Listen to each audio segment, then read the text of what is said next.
شهدت مدينة مارتيل واقعة لافتة بعدما أقدمت شابة على خطوة جريئة حينما أخذت ميكروفون أحد فناني الشارع قبالة مطعم بمارتيل لتوجه نداء مباشرا إلى الحاضرين تحذرهم من الأكل بذات المطعم، وذلك بعد تعرضها لتسمم غذائي هناك.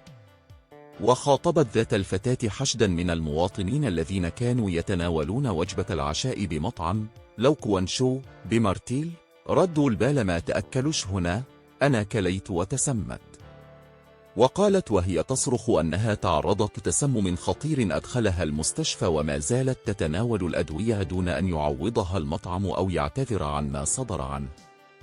هذا التصرف المفاجئ أثار حالة من الارتباك داخل المطعم وجذب انتباه السلطات المحلية، وبعد القيام بالمعاينة الميدانية تبين أن المطعم المعني لا يحترم عددا من شروط السلامة الصحية المنصوص عليها قانونا.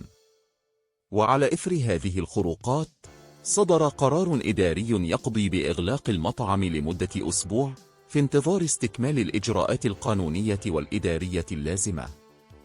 الواقعة خلفت تفاعلا واسعا وسط ساكنة مارتيل، حيث اعتبر كثيرون أن شجاعة الشابة كانت حاسمة في تنبيه الزبائن وحماية المواطنين من مخاطر التسمم الغذائي، كما أعادت النقاش حول أهمية تشديد المراقبة على المقاهي والمطاعم خلال فصل الصيف، خاصة في المدن السياحية التي تشهد توافدا هائلا للزوار، ما يفتح شهية ملاك المطاعم لتحقيق الربح على حساب حياة الزبناء.